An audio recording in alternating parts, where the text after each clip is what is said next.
ایک جگہ میں شادی میں اس میں گیا فاتحہ میں، تو ایک عورت نے مجھے کمرے میں بلایا، کہنے لگی سید صاحب میرے پاس تشریف لائیے. میں نے کہا جی. کہنے لگی یہ میرا بیٹا ہے. میں نے کہا بڑی خوشی، یہ تو بڑا لنگر کر رہا ہے. کہنے لگی میری بات تو سن لے. میں نے بتایا. کہنے لگی لنگر تو بڑا کرتا ہے مگر اس سے کہیں ایک ہفتے میں 100 روپے تو مجھے دے دیا کرے کم سے کم. میں نے کہا کیا ہوا؟ کہنے لگی 100 روپے بھی نہیں دیتا، دوائی کے لیے پریشان رہتی ہوں، اور جب میں اس کا باپ مرا تھا نا تو میں پان کھاتی تھی، مگر 1 سال کے بعد اس نے پان بھی رکوا دیا. کہ تیرا پان کا خرچہ میں نہیں اٹھا سکتا. اور کہنے لگی اس سے کہو میں بوڑھی ہوئی ہوں مگر اندھی نہیں ہوئی ہوں. یہ چیزیں لے کے آتا ہے، یہ پھل لے کے آتا ہے، یہ فروٹ لے کر کے آتا ہے، اور یہ میٹھا لے کر کے آتا ہے اور اپنے بچوں کو دیتا ہے. کیا میں نے اتنا برا کیا ہے اس کے ساتھ کہ یہ مجھے پھل دکھاتا تک نہیں، بی بی کی طرف جاتا ہے، بچوں کی طرف جاتا ہے. یار بتائیں آپ کتنی گندی بات ہے یہ. امی عائشہ فرماتی میرے پاس ایک عورت آئی، دروازہ دستک دی، میں نے دروازہ کھولا. کہنے لگی میرے بچے کئی دن سے بھوکے، کچھ دے دیجئے. اما عائشہ فرماتی میں نے 3 کھجوریں دے دی. اس نے ایک کھجور ایک کے منہ میں، دوسری کھجور دوسرے منہ میں، اور تیسری کھجور وہ اپنے منہ میں رکھنے کا ارادہ کیا.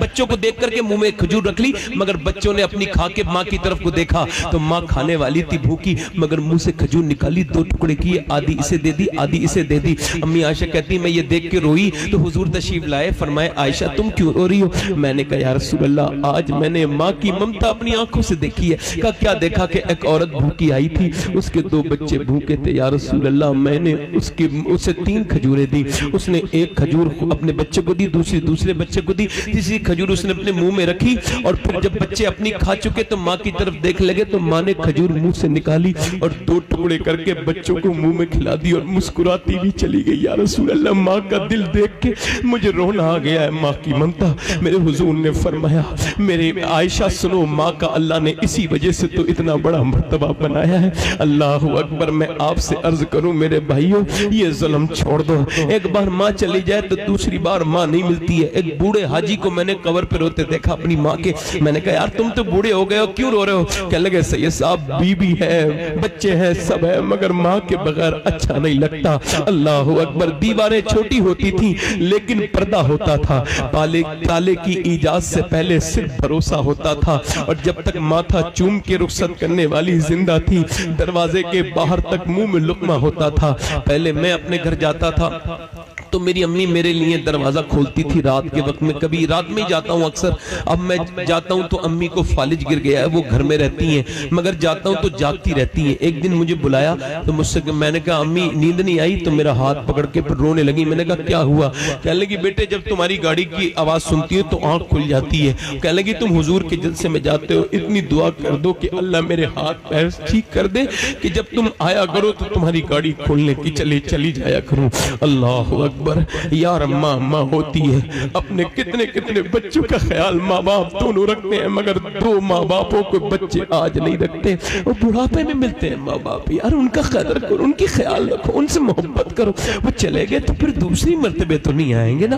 ایک آدمی مجھ سے کہنے لگا میرے باپ نے مجھے گھر سے باہر نکال دیا سید صاحب. میں نے کہا کیوں؟ کہنے لگا بے دخل کر دیا. میں نے کہا تم نے ستایا ہوگا؟ کہا نہیں. میں نے کہا تو پھر عید کے دن اس سے عید مل لینا، عید آنے والی. کہنے لگا عید نہیں ملوں گا. میں نے کہا تم نے عید ملنی ہے اور درود بھی پڑھنا ہے. سمجھا کوئی عمل ہے گیا. عید کے بعد آ کے بولا باپ راضی ہو گیا، رونے لگا. میں نے کیا ہوا؟ کہنے لگے میں نے عید والے دن ابا سے کہا عید ملوں گا، دروازہ بند کر لیا. میں نے کہا ابا عید ملوں گا، زبردستی اندر گیا. میں نے کہا ابا عید ملوں گا. میں ناراض تھے نا تو ہٹانے لگے پیچھے کو. کہتے میں نے زبردستی باہوں میں بسا لیا. اور میں نے جب اپنی باہوں میں جکڑا ہے نا اپنے باپ کو تو کہتے میرا باپ جو ہے نا تھوڑی دیر تو میری مخالفت کرتا رہا، مگر جب میرے سینے کی گرمی اس کے سینے تک پہنچی تو میرا باپ پھر پھوٹ کے رونے لگا.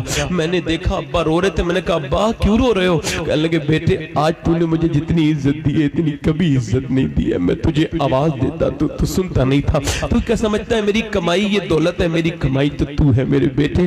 میں نے اپنی جوانی میں آگ لگا کے تیری جوانی کو میں اجالا کیا ہے.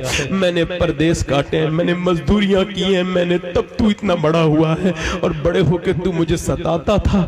کہنے لگا سید صاحب بہت لوگوں سے عید ملا ہوں مگر جتنا باپ سے عید ملنے میں مزہ آیا کبھی اتنا مزہ نہیں آیا. یار اپنے باپوں سے عید ملا کرو. یہ چلی گئی دولت تو پھر نہیں ملے گی. کبھی اپنے باپ کے ہاتھ چوم کے دیکھو. کسی پیر کے ہاتھ چومنے میں وہ مزہ نہیں ہے جو باپ کے ہاتھ چومنے میں مزہ ہے. کسی پیر کے ہاتھ چومنے میں وہ مزہ نہیں ہے جو ماں کے ہاتھ پیر چومنے میں مزہ ہے. میرے حساب سے تو یہ سب سے پہلے عزت کے لائق یہ ماں باپ ہے جو گھر میں بیٹھے. ان سے محبت کرو، انہیں مناؤ.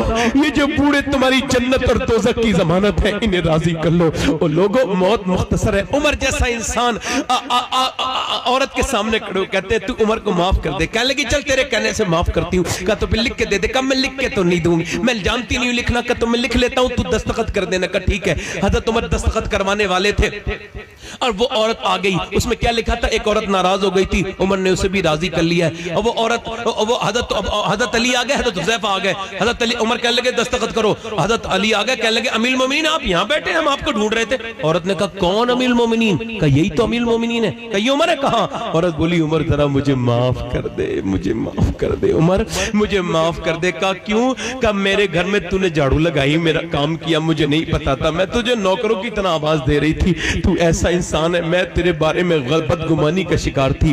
عمر بولے تو مدینے میں رہتی ہے, اگر میں تیرا خیال نہیں رکھوں گا تو پھر حضور کو کیا جواب دوں گا؟ پھر حضرت علی سے بولے لے علی, جب میں مروں تو میرے کفن پہ یہ رکھا رکھ دینا, حضور آئیں گے تو کہوں گا یا رسول اللہ. سرکار فرمائیں گے کیسی حکومت کر کے آیا؟ کہہ دوں گا یا رسول اللہ ایک عورت بھی ناراض ہو گئی تھی, میں اسے بھی دیکھیے منا کے لایا ہوں, لکھوا کے بھی لایا ہوں یا رسول اللہ. میں کہتا ہوں عمر جب اتنے لوگوں سے معافی مانگ سکتا ہے تو تم اپنی ماں سے معافی نہیں مانگ سکتے؟ اپنی بہنوں کو مناؤ یار, بہنوں کو مناؤ, بھائیوں کو مناؤ, محبت کرو, محبت آگے بڑھاؤ, اللہ سے معافی مانگو. اللہ سے نوجوانوں تم سے گزارش کرتا ہوں کہ تم اپنے رب سے معافی مانگو خدا کے واسطے. ایک کفل نام کا نوجوان تھا, لڑکیوں کے ساتھ زنا کرتا تھا. حضور فرماتے ہر رات نئی لڑکی منگاتا تھا اور زنا کرتا تھا.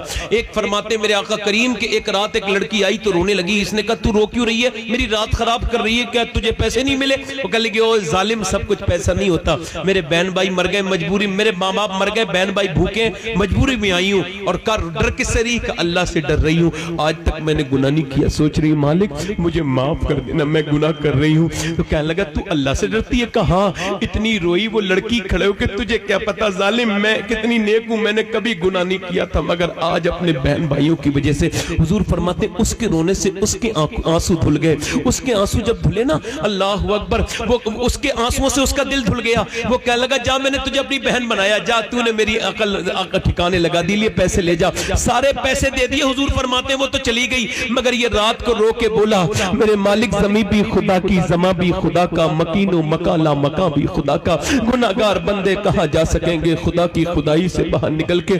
کہنے لگا اے میرے مالک اگر میرے جیسا گنہگار کوئی نہیں ہے تو تیرے جیسا کریم بھی کوئی نہیں ہے, اگر میرے گناہوں کی کوئی حد نہیں ہے تو تیرے کرم کی بھی تو کوئی حد نہیں ہے. میرے مالک توبہ کرنا میرا کام ہے, قبول کرنا میرا تیرا کام ہے. ایسی ہچکیاں لگی, مر گیا. کوئی بندہ تیرے در پہ جو آنسو رول دیتا ہے میرے مولا تیرے توبہ تو اس پر کھول دیتا ہے, مر گیا, دل کا دڑا پڑا. صبح کو کوئی جنازہ نہیں اٹھاتا تھا, اس کا بدکار کا جنازہ, اس کا خطرناک انسان کا, اس بدکار کا کوئی نہیں اٹھاتا تھا. جب کسی نے جنازہ نہیں اٹھایا نا, اللہ نے اس کے دروازے بڑے بڑے لفظوں میں لکھوایا کیا, ان اللہ قد غفر للکفل, یہ جو کفل ہے نا اسے اللہ نے بخش دیا ہے. کسے؟ جس نے رات کو توبہ کی تھی. اے لوگوں میں نے اپنے ہاتھ سے 18 سال کے لڑکوں کو نہلایا ہے, 18 سال. ان کے ایک لڑکے کے میں نے کھوپڑی اٹھائی نا نیچے سے, تو اس کے میری انگلی پہ اس کی ہڈی لگ گئی. پوسٹ مارٹم ہو کے آیا تھا, میں رونے لگا. ایک صاحب بولے کیوں رو رہے ہو, کیا تکلیف ہو گئی؟ میں نے کہا نہیں, موت کا خیال آ گیا. میں مومن ہوں نا, مسلمان ہوں, منافق تو نہیں ہوں نا. کہنے لگے کیا مطلب؟ میں نے کہا جب حضور فرماتے مردہ ہاتھ اٹھاتا نا, مردے کا غسال, غسل دینے والا, تو وہ کہتا آرام سے اٹھا, تیرے بڑی تکلیف ہوتی ہے. میں نے کہا جب اس سے تکلیف ہوتی ہے تو اس کے تو پوسٹ مارٹم ہوا ہے, چیرا گیا ہوگا شراب پی کے, اور پھر شراب